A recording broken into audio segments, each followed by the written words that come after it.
Sénégal, bonjour. Au menu de l'actualité de Tribune Quotidienne ce matin, le jeu de dupes, le jeu de dupes entre Macky et son PM. De quoi s'agit-il? De quoi s'agit-il exactement? Sawai, Nyangal National Universel Mondial et son PM semble ignorer royalement les tolof et les Diafé de l'heure. À l'heure actuelle, il conviendrait de lire dans Tribune Quotidienne, malgré tout ce qui s'est passé, la confiance est réciproquement renouvelée entre Nyangal National Universel Mondial et son PM, informe Tribune Quotidienne ce matin. Nahembaï ou pas. Pour l'instant, le témoin quotidien de nous apprendre, Conseil des ministres, Macky Sall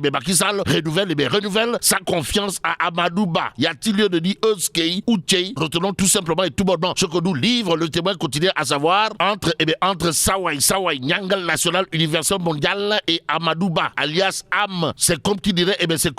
too nice, good fine. Aussi, Monsieur le Président, son Excellence, Goro Adjaratou Marem Faisal a réitéré sa volonté de dialogue national, d'apaisement, de réconciliation et de pacification de l'espace public, ce que rend public Enquête Quotidienne porte sur un fait clair, c'est-à-dire cousu de fil blanc. Comprenez? Dialogue, apaisement du climat politique. Macky à la manœuvre. Que retenir à ce sujet sinon Monsieur le Président s'engage dans un processus pragmatique d'apaisement et de réconciliation pour préserver la paix, même s'il a dit rien ne vaut la paix, mais aussi qui veut la paix prépare la guerre. Retenons l'interrogation, l'interrogation Kouroubaï Fall et Mbolde Bouride de Enquête Quotidienne. Comprenez qui pour participer au dialogue. Bon, dialogue, mafiologue ou nachembayologue. Pour l'instant, l'As quotidien dédié à sa une, Macky ouvre les perspectives de dialogue. Bon, retenons également le titre de Libération, à savoir report de l'élection présidentielle du 25 février 2024. Sawai Nyangal National Universel Mondial, plus que déterminé à arborer son Faroumab et son Tchayamab de Nyangal. Vous le découvrez? Wallahi talaï. Bon, Macky Sall reste sur sa position pour ce qui relève du report de l'élection présidentielle du 25 février 2024. Informe en tout cas Libération ce matin. Il convenait de lire dans le journal, malgré la contestation nationale et internationale universelle mondiale, il a demandé au gouvernement en Conseil des ministres de prendre les dispositions requises pour l'organisation du scrutin présidentiel le 15 décembre 2024. En attendant, retenons en guise de tontu du foroch les missiles Scud et les Tomahawk, comprenez les Kouroubaïfal et les Mbolde Bouride, des députés du Parti démocratique sénégalais au département d'État américain. Dans Libération, à savoir la loi constitutionnelle qui reporte l'élection présidentielle ne souffre d'aucune illégalité. Et c'est en toute légalité que le peuple quotidien affiche sa une report de la présidentielle, vote à l'Assemblée nationale. Les députés du PDS démontent pièce par pièce ou encore découpent morceau par morceau le porte-parole du département d'État américain. Cependant, Dakar Times, pour ce qui relève de la crise politique au Sénégal, de révéler à sa une nul n'a intérêt à un éclatement. Et pour parler d'éclatement de la vérité, il y a critique ce matin, le journal en tout cas de révéler commission d'enquête parlementaire à l'épreuve d'une once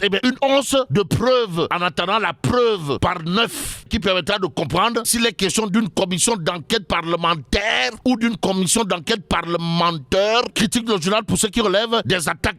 tous azimuts contre Macky Sall, de révéler que celui qui se dresse en bouclier dans cette histoire, c'est Moussasso et la Cogère. Bon, la réaction au vitriol de Moussasso et la Cogère, élevée au rang de bombe à fragmentation ou de pétard mouillé. Pour l'instant, le quotidien parle de création du FC 25. Et là, il s'agit du nouveau club de l'opposition. Bon, lancé par les candidats à la présidentielle, il s'oppose au report. Renseigne le quotidien ce matin. Mais Wolf quotidien pour sa part d'afficher les propos de Serigne Cheikh Ahmad Tidiane Niass, Khalif de Léona Niassène, qui sans contour ni détour déclare le pouvoir de Macky est fini. Déclaration à prendre saillement ou bâtiment. Pour l'instant, retenons l'autre pavé dans la barre, pour ne pas dire l'autre coup de pied dans la fourmilière, signé Serigne Cheikh Ahmad Tidiane Niass, Khalifa de Léona Niassène, dans Wolf quotidien, à savoir, nous ne voulons plus de lui, qu'il ne compromette pas son qu'à venir, il n'a qu'à partir. Au-delà de cette actualité, il y a dans Walf Quotidien une information relative au putsch entre guillemets constitutionnel. Et là, la résistance, la résistance en marche. C'est ce qu'indique Walf Quotidien ce matin. Vox Populi pour sa part de révéler à sa une report de l'élection jusqu'au mois de décembre prochain. Colère et mise en garde des candidats de l'opposition. Des candidats qui d'après cette fois, l'info quotidien saute la charge, mais se charger du cas Zahra Iyane Thiam. Voilà ce que fait Aliou Mara, patron de l'APR des SICAP Liberté, dans l'évidence quotidienne ce matin, le journal en tout cas d'indiquer report des élections. L'APR SICAP sous la coordination de Aliou Mara soutient fermement la décision du président Macky Sall qui peut compter sur Aliou Mara pour défendre les intérêts de la mouvance présidentielle dans les SICAP Liberté contre Zahra Iyane Thiam qui aujourd'hui semble arborer le manteau de la contestation. En tout cas, l'évidence quotidienne de renseigner que l'APR SICAP Liberté sous la houlette de Aliou Mara attaque et cogne Zahra Iyane Thiam tout en soutenant fermement la décision du président Macky Sall. Et c'est probablement avec la main sur le cœur qu'il faudra lire l'éditorial de Tribune Quotidien ce matin. À quel sujet? Au sujet de la licence retirée à Walf TV. Ainsi, on peut lire Moussa Bocar Thiam, l'avocat du monstre. Pourquoi Sawai maître Moussa Bocar Thiam? C'est comme qui dirait l'avocat de Iblis, Astafourla, l'avocat du monstre. Parce que dans l'édito à lire dans Tribune Quotidien, il est écrit que Sawai aura marqué son passage au département en charge de la communication une confusion totale sur des dispositions du code de la presse en juin 2023 et les programmes de Walf TV furent suspendus pour 30 jours, signé maître Moussa Bocar Thiam, ministre de la communication, des télécommunications et du numérique. En attendant, restons avec Tribune Quotidien pour terminer. Le journal, en tout cas, de chercher à savoir, histoire de faire savoir, après le retrait de la licence de Walf TV, mais à qui le tour? Et c'est sans détour ni contour que le parti Awalé dira cette décision constitue une attaque flagrante contre la démocratie et la liberté d'expression. Et là, bon, que Dieu préserve le Sénégal. Dikkatina àndandoo jeyante tàggoo jëwante mbaadu lii nag moo fees ci réewum Sénégal Tribune yéen kaay ne ko déet naxee mbaay kay moo am ci réewum Sénégal yéen kaay bi di média bi naan joxante loxo diggante Amadou Ba ak président Macky Sall lii budul naxe mani la lan la niki démb jébbaloon tiime ni tuleeg male yaa ma doy doxalal ànd naa ci sab dàq maa ngeeg yow duma ci daw yotaa lii budul naxante Tribune yéen kaay naan Sénégal kaay leen atte ñu lépp li fi xew mani la ci réewum Sénégal fan yii lii budul ak njuuma luy jommalaate lu mu lépp nag tënku ci dàquk élection présidentielle yoo xam ne Sénégal ña ngay xool lan moo ko waral Sud Quotidien naan kon déet bul wax agum dàq élection présidentielle ndax fi mu toll nii nag mbir maa nga des ca sept sages ñoo yor seen cëggal guy ñooy wax ndax dàq gi dëggu na ci réew mi am déet Tribune yéen a kaay naan kon en attendant les événements lañ doon xaar amul diggante président Macky Sall ak Amadou Ba di premier ministre am tàgganti koog mbagg nga xam ni gars yi sóoroon nañ ko niki démb amul joxante nañ loxo delloonte ay confiance li am ci réew mi critique yéen a kaay naan kon kan mooy bëyub sarax bi nag léegi xanaa du conseil constitutionnel lañ fi ji ñoon ak guerre kan ji ñoon ne moo leen guerre anamu fu mu toogee ni ki démb lu muy def ci réew mi waaye wax ji critique yéen a kaay naan man ana preuve yu wane ni mani la guerre am na ba tax na ñu daal di dàq élection présidentielle bii xanaa nag dàqunu ko ci waxi kese dàqunu ko ci kaddu yoo xam ne amul génn firnde goo xam ne am na ko jëluñu ay gor daal di leen di tuumaal taxal leen guerre goo xam ne mën na leen suuxal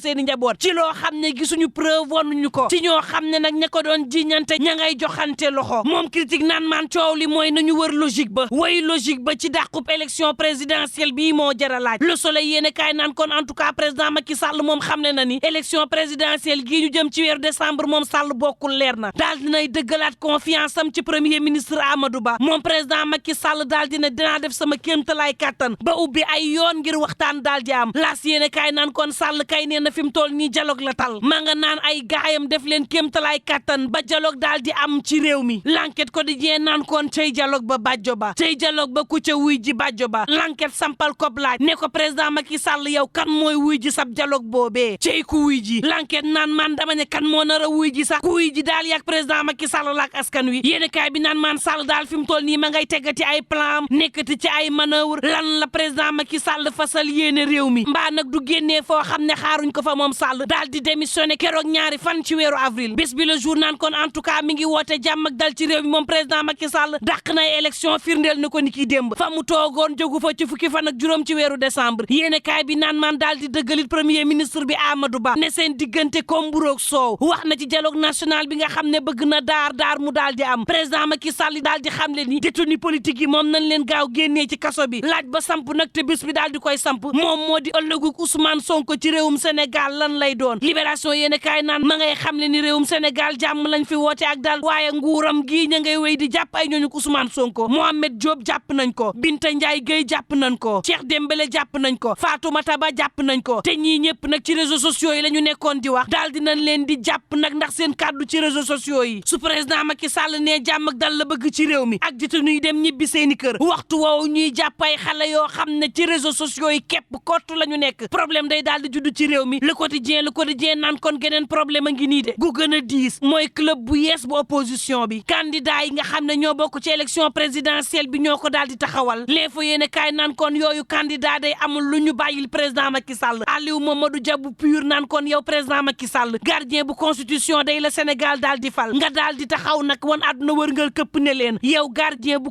confusion nga yow Sall ngaari lam tooro Bourguédé Mame Boye Diao naan kon situation bii nga xam ne Sénégal ma ngi koy dund daanaka ab saaga la ab gàcce la goo xam ne kenn mënatul siggi ci àdduna wërngal këpp ña ngi ñuy tex may ree fépp ñëpp ngay reetaan Sénégal nga xam ne nag wàlluk démocratie daf koo yitteeloon l'info yéene kaay naan maan Cheikh Tidiane Dièye ma ngay xam le ni moom président Macky Sall day waat ga mu waatoon ci kanamu askan wi daf koo bàyyi ginnaaw jéggi koo def la ko saf Cheikh Tidiane Dièye naan kon maa ngi joxoñ Sall naan kon dangaa war askanuk réewum Sénégal moom Déthié Fall naan kon bi yoon bu njëkk ci taarixu réewum Sénégal ab président nelaw ba yeewu jëlub styloom naan dàq naa élection présidentielle bi dootul am date ba ngeen ko bëggee te mënu leen ci lenn Déthié naan kon déet nous disons non duñ ko nangu tey te duñ ko nangu ëllëg Aly Ngouille Ndiaye naan kon gannaaw discours am la mu waroon def moom Sall te askan wi mënoon ca ànd ak moom moo di daal di sayal gouvernement gi dem ci élection boo xam ni candidat am du ca bokk Thierno Alassane Sall naan président Macky Sall dafa mel ni nag ku fan putschiste yi waaye nag ñamu àndal ci nërmeelu constitution bu réewum Sénégal gi wéet nañ vox populi naan man France de moom en tout cas ma ngay gàntal président Macky Sall naan kon tëggal élection nu mu gën a gaawee ci réew mi Stéphane Séjourné mi nga xam ne mooy ministre français de l'Europe ak affaires étrangères ma nga naan dàq élection gi ñu dàq ko ci réewum Sénégal ci diiru fukki weer daanaka boole ci yokku mandat président bi daal dinay dugal Sénégal ci ëllëg goo xam ni bër setagu fa l'observateur naan man moom président Macky Sall day woote nag waxtaan naan leen sama responsabilité laa jël ci mbir mi def naa ko jeex na naan ay gaayam wàcc leen ci mbedd mi défendre leen it seenub candidat critique yéen kaay naan man ak lu mën a am Moussa Sow bu ko cher daal ma nga ca ma nga naan président Macky Sall la mu def nii defu ko nag lu dul ci sabab daal di protéger Sénégal daal di ko yiir ba benn gaañ-gaañ du am ci réew mi daal dinay jël ay responsabilité am ci mbir mi fexe nag ba kaawo du am ci réewum Sénégal ak suux moom président Macky Sall sowe na république bi waaye itam sowe banqaas yi nga xam ne ñoo téye sunu république ba du daal di nërmeelu Moussa di rafetlu dogalu président Macky Sall mi waaye itam di xam le ni daadu doonub say jaamaarloog opposition bi nga xam ne nag ñooy jor xeer président Macky Sall waaye itam ñuy doxali ni ay ennemi yu république bi moom coordonnateur bu COJER bi ni li amoon ci réewum Sénégal duñu nangu mu amati Walf ko dajee naan man Serigne Cheikh Ahmad Tidiane Niass xalif bu leew na ñaseen day ma nga naan président Macky Sall lenn moo la fi dese mooy daal di abal Sénégal seenub réew ndax nag sa nguur ci boppam moo daal di jeex askan wi ci boppam ñoo bëggatul bi lee nguur talal leen tribune yéen kaay naan kon sikundik ji ne jommal na la fi mu toll nii nag moom njuumali dafa amuk avocat Moussa Bocar Thiam la tudd weeruk juin 2023 tëj nañ fi ràpp fanweeri fan Walfadjri Moussa Bocar Thiam moo daal di xaatim loolee nga xam ne tëjlu na Walfadjri ay weer ñu daal di ko ciy teg ñu daal di jël licence définitivement bu Walfadjri nga xam ne nag Walf dootul tàkkati bi lee erreur mënu koo gën a rëy ci réew mi waxtu wa nga xam ne ña ngay wax liberté de la presse waxtu woowee la ñu daal di jël ab télévision fii ci réewum Sénégal ci 2024 daal di koy tëj ne ko yow doo tàkkati yéen dootu leen wax te dara waralu ko lu dul ab ministre de la république boo xam ne bëggu lu dul tëggali tamarong tondong nga xam ne mooy buuram te moo ne day mënoon naa rafet Walfadjri sab doom la dig sa njaboot mënoon nga koo boot rogganti ko te bañ koo dompat kaata këlbatal ndax nag daal di jël sab njaboot boot ba nuppi dem ba tiimuk dex daal di koy sànni budul yëfu njuuma yéene kaay bi naan maan lumu turbine yéene kaay naan kon réew mi lu mu jax-jax jàpp leen ni am na ñoo xam ne nag ñi ngi fas yéene joyanti association nationale bu mareyeur bu réewum Sénégal daal dina ñuy tàggat ñeenti téeméer ñeent fukk ak juróom ci ay doomu aadama sabab gi nag du lenn lu dul daal di xeex màngaan nga xam ne tegunu ko ci yoon buñ sukkandikoo ci Thierno Mbengue mi nga xam ne moo jiite association bi lu toll ci juróom-ñeenti téeméer ci ay doomu aadama tàggat nañ leen ñeenti téeméeri ay soxna lañu ñu daal di leen di tàggat ci transformation bu produit halieutique juróomi téeméer ya muy ñaareelu pàcc ba ñu tàggat leen ci entretien yu bateau yi waaye tam maintenance d'usine yi Thierno naan tàggat gii dina tax ba ndaw yi xam ni gaal yi kese du solution am na yeneen saafara yoo xam ne mi ngi ci réew mi te buñ fi toogee mënees na koo jël ni ki liggéey Tribune Sport naan kon jëfi Côte d'Ivoire yóbbu na ko finalu kan bi nag diggante Côte d'Ivoire ak Nigéria lay doon ak lu mën a am mbokk yi ñu ñaan jàmm te yendoog jàmm